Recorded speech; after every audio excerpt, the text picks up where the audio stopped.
इस केस में क्या किरदार है? किरदार है मैंने लैके आया सी घर इतने मंडी आया सी शहर उत्थे रोटी खाधी इन्हें कहा मैं दोस्त नूं मिलने जाना है। मैं ठीक है चलदा रहा तेरे नाल गया तो मस्जिद को मैंने क्या रुक गया तो ये अंदर गया है तो इन्हें यार होएगा नहीं घर तो जट नूं आवांगे। वापस आ गए तो आधा घंटा मंडी आया तो इन्हें यार मेरा जाना ज़रूरी है तो मेरे नाल चल वापस। मैं वापस गया चला फिर इन्हें नाल इन्हें कहा तू मस्जिद को रुक जा मैं काम करते आना बिल्लिया दे नाल। मैं ठीक है जा मैं क्या काम करके आता हूँ? हाँ बताया नहीं था इसने जाने से पहले? नहीं इन्हें दोस्त ना काम है मैं करके आ रहा हूँ। मैं ठीक है जी ये गया तो वापस आया इन्हें क्या मैं मोटरसाइकिल स्टार्ट कर जल्दी मोटरसाइकिल स्टार्ट कर मैं की गल स्टार्ट कर मैं मोटरसाइकिल स्टार्ट की जी जो रस्ते च आए ना तो इन्हें मैंने क्या मैं कतल कर दिता है मैं तेरे औकात ही नहीं तो कतल कर इन्हें नहीं इन्हें जो मैंने छुरी विखाई छुरी ना खून सी मैं उत्ते सट दी सी। अच्छा तो इस तरह घर इन्हें मैं घर छोड़ दिता मैं अपने घर गया चला। बस ये मेरी मोटरसाइकिल किसकी थी वो? इसके दोस्त की इसके दोस्त की थी। तुम्हारी और इसकी दोस्ती कितने अरसे से है? तकरीबन 4 माह हो गए। 4 माह हो गए? हाँ जी। इसके अलावा कभी इसने अपनी गर्लफ्रेंड का कनीज का नाम लिया था तुमसे? नहीं। कोई कहानी सुनाता था तुम्हें? नहीं। हाँ भाई सुनाते थे इसको? जी नहीं। इसको कभी लड़की के बारे में बताया था? जी नहीं। कत्ल करने जा रहे हो ये इसको बताया था? जी नहीं। क्यों? जैन में क्या मैंने बेली ना काम में मेरे नाल चल क्यों नहीं बताया इसको? क्यों नहीं बताया? जी वैसे ही नहीं नहीं बताया वैसे ही नहीं वैसे ही क्यों नहीं बताया? मैडम जी वैसे इन्हें मैंने नाल नहीं जाना सी जी हाँ इन्हें मेरे नाल नहीं जाना सी जी मैं दस्ता था जी। अच्छा फिर जी मेरे दिन में क्या मैं दोस्त को जाना है हाँ फिर मेरे नाल गया। हाँ हाँ जी। गिरफ्तार कहाँ से हुए हो?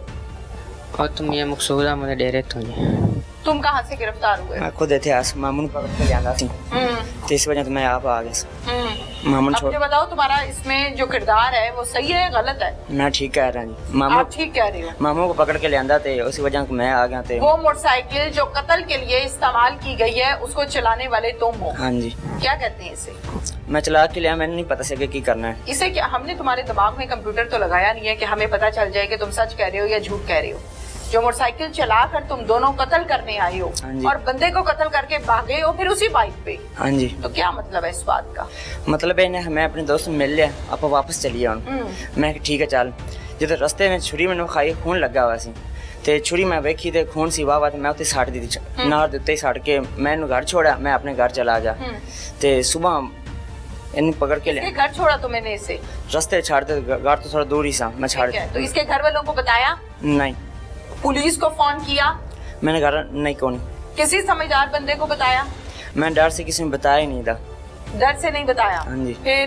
फिर मैं अपने घर चला गया पुलिस पकड़ के लियांदी ते फिर रात में ये पुलिस लैके साढ़े घर गया सन इन्हों मेरे घर का भी नहीं पता नाल लैके गया उत्थे मामू ने पकड़िया उन्हें ते मामू ने पकड़ के लियांदा जो इतने ठाणे ते फिर फोन किया मामू रा कि तू कितने है जल्दी इतने आ ठाणे मैं चलो मैं आ जाना फिर मैं इतने आया मैं सच्चाई बताई सारी फिर सच्चाई मामू ने छाड़ दिता मैंने तो रख लिया सिन।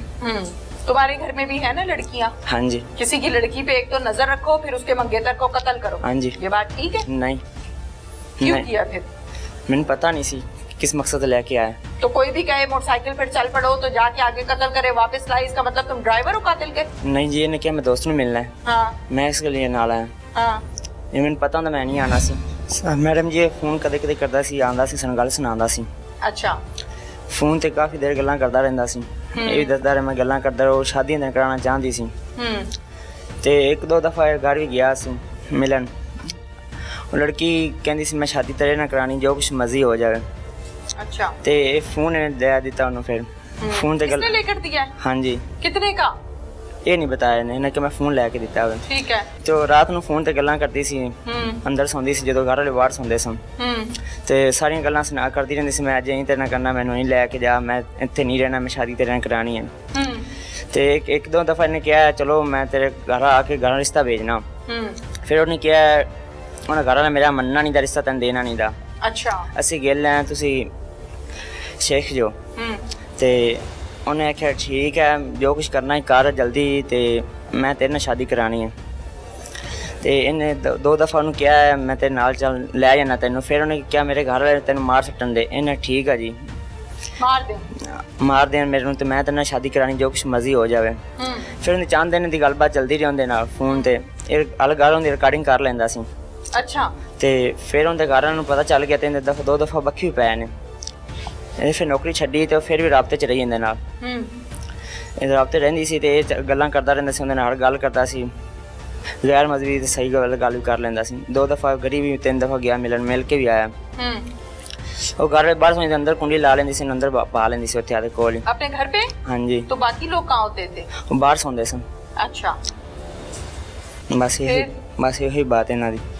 ठीक है। क्या तुम उसको क्या कहते थे? तुम्हारे घर वाले बेशक मुझे मार दें फिर भी तुमसे ही शादी करूंगा। जी वो कहंदी सी मैं तो रिश्ता मैंने क्या मैं आदे घर वाले तेरे घर वाले नाल भेजना भी मेरा रिश्ता मंग लेंदे ने। कहंदी सी नहीं रिश्ता ना उन्हां गल्ली ਉਹ ਤੈਨੂੰ ਮਾਰ ਦੇਵੰਦੇ ਵੀ ਆਪਣੀ ਬੱਖੀ ਪਵਨ ਦੇ ਦੋੜੇ ਅੱਗੋਂ ਨਾ ਰਿਸ਼ਤਾ ਨਹੀਂ ਦੇਣਾ। ਤੇ ਮੈਂ ਕਿਹਾ ਫਿਰ ਕਹਿੰਦੀ ਤੂੰ ਇਹ ਕੰਮ ਕਰ ਲੈ ਤੇ ਆਪਣੀ ਫਿਰ ਸ਼ਾਦੀ ਹੋ ਜਾਵੇਗੀ। ਮੈਂ ਕਿਹਾ ਚੱਲ ਮੈਂ ਤੈਨੂੰ ਲੈ ਚੱਲਣਾ। ਕਹਿੰਦੀ ਨਹੀਂ ਐਵੇਂ ਨਹੀਂ ਤੂੰ। ਮੈਂ ਕਿਹਾ ਫਿਰ ਹੋਰ ਕਿਵੇਂ? ਕਹਿੰਦੀ ਨਹੀਂ ਐਵੇਂ ਨਹੀਂ ਆਪਾਂ ਜਾਣਾ, ਤੂੰ ਇਹ ਕੰਮ ਪਹਿਲੇ ਕਰ ਲੈ ਫਿਰ ਆਪਣੀ ਸ਼ਾਦੀ ਹੋ ਜਾਵੇਗੀ। ਤੇ ਮੈਂ ਕਿਹਾ ਨਹੀਂ ਮੈਂ ਰਿਸ਼ਤੇਦਾਰ ਤੇਰੇ ਕੋਲ ਗੱਲ ਦੇਣਾ ਜਾਂ ਦੇ ਮਾਂ ਮੇਰੇ ਇੱਕ ਹੈਗੀ ਹੈ ਜੀ। ਮੈਂ ਕਿਹਾ ਮੈਂ ਉਹਨੂੰ ਗੱਲ ਦੇਣਾ। ਕਹਿੰਦੀ ਨਹੀਂ ਉਹਨੂੰ ਨਾ ਗੱਲੀ, ਉਹਨੂੰ ਮਾਰ ਦੇਵਾਂਗੇ, ਉਹਨਾਂ ਰਿਸ਼ਤਾ ਨਹੀਂ ਦੇਣਾ, ਤੁਸੀਂ ਸ਼ੇਖ ਜੀ ਅਸੀਂ ਗਿੱਲ ਹੈ।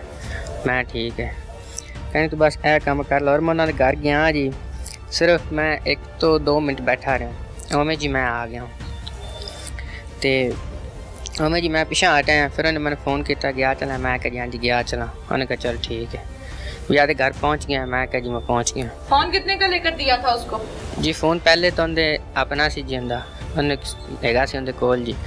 ते एंड तो फोन मैं लाया तो दिता सी जी 2500 रुपए का।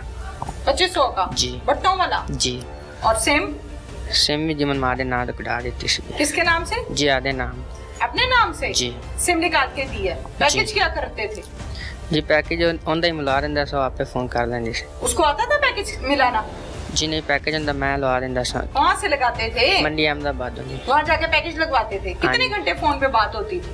बस 10-15 मिनट हो जाती सी गल जी। किस टाइम? राती कदे कर लेंदी सी, कदे दिने कर लेंदी सी जी। और बस ये गल्लां मैडम जी करदी सी मेरे नाल।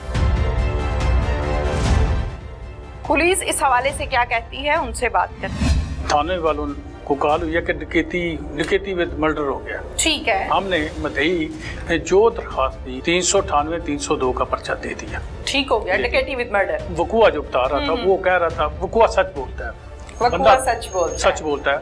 वो बता रहा था कि मेरे साथ ऐसे नहीं हुआ, ऐसे हुआ। ये बंदा जो अशरफ था ना, जो दौरान तफ्तीश हमें पता चला, ठीक है, ये सोया हुआ था 4 बजे पे, एक साइड पे इसने गर्दन ऐसे की हुई थी। ये बंदे 2 आए हैं, मोटरसाइकिल इन्होंने बाहर खड़ी की है, मस्जिद के पास अंदर गए हैं और जाते हुए इसको छुरी से बाहर करके इसको जैसे जानू को तकबीर डालते हैं ना, ऐसे इन्होंने डाल दिया। वो एट दी स्पॉट जो है ना उसकी डेथ हो गई। जिससे ये तो क्लियर हुआ कि ना वो उठा, ना कोई मजामत हुई, ना कोई बहस। नहीं बिल्कुल नहीं। औरतें होती हैं जब जहाँ कोई फौत की हो तो उधर बैठी होती हैं, बातें करती रहती हैं। हमारी 2 लेडीज कांस्टेबल जो है उधर बिठा दी थी हमने, सादे कपड़े पहन के। उनको जानता कोई नहीं था।